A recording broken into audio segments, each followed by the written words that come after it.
Վերջին օրերին շատ լուրջ քննարկման հարց է դարձել Սյունիքում այսպես կոչված անկլավների հետ կապված Տիգրանաշենի հեռանկարի հարցը, որ կարծեք թե օրակարգում է, որովհետև Հայաստանի Հանրապետության քարտեզին, եթե կառավարությունում տեղյակ են, պետք է իմանան, որ այդ խնդիրը, եթե Աստված մի ասե, եթե այդ տարածքը մենք հանձնենք, ապա Սյունիքը եւ Վայոց ձորը մայրաքաղաքի հետ կապելու լրջագույն խնդիրներ են ունենալու։ Սա առաջին հարցը, որ հիմա այս օրերին քննարկում է Սյունիքում, եւ հաջորդը 300,000 ադրբեջանցիների վերադարձի խնդիրը, որ ըստ ադրբեջանական մամուլի առաջին թիրախներից մեկը լինելու է Սյունիքի մարզը, ընդ որում նաեւ ասենք նշվում է կոնկրետ Գեղվաձորը Կապանի տարածաշրջանում, որը մտնում է Քաջարանի վարչական կազմի մեջ։ Երկու այս լրջագույն մարտահրավերների հարցում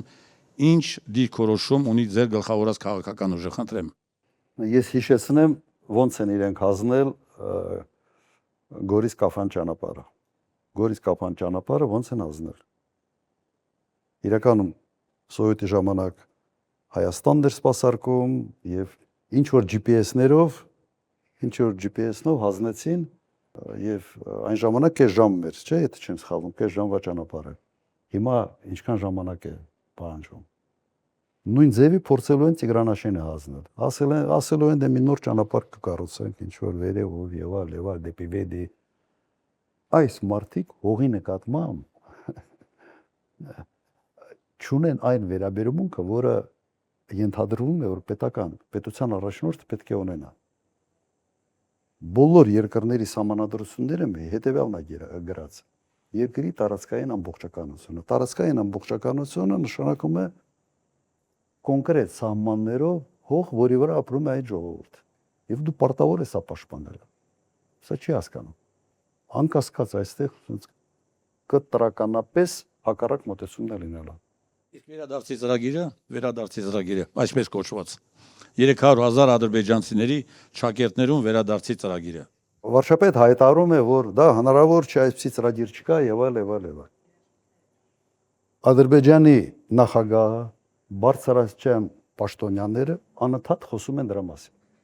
Ֆինանսավորում է նախագահականից մի հասարակական կազմակերպություն, որը մշտապես դրա մասին խոսում է։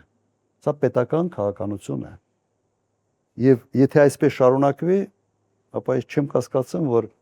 վերջը գործ հասնելու է նաև դրան։ Ուղղակի չեմ կասկածում։ Եվ հիմա ինչ է ասում Փաշինյանը, ասում է դուք որ խոսում եք Արցախի վերադարձի մասին, արցախցիների վերադարձի իրավունքի մասին, իրենք էլ խոսում են 300,000 ադրբեջանցիների։ Իմիջիալոց առաջինը այն ժամանակ վիճակագրությամբ 160,000 մոտ ադրբեջանցի կար Հայաստանում, ոչ թե 300,000։ Երկրորդը դրանց ճնշող մեծամասնությունը փոխանակման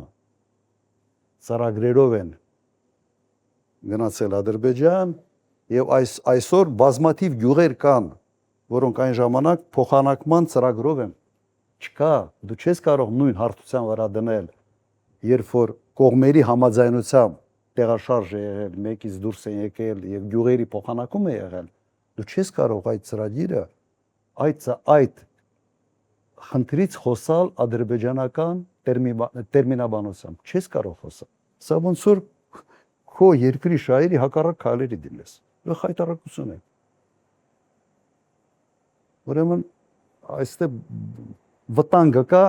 եթե Նիկոլ Փաշինյանը մնա իշխանության, համոզված են, որ վերջով հասնելու ենք դրան։ Սկսելու են ադրբեջանցիների վերադարձի ծրագիր իրականացնել Հայաստանում։ Չեմ կասկածում։ Բաժանորդագրվեք Արմաթ մեդիայի ալիքներին սոցցանցերում։ Հետևեք մեզ նաև Armat Media AM կայքում։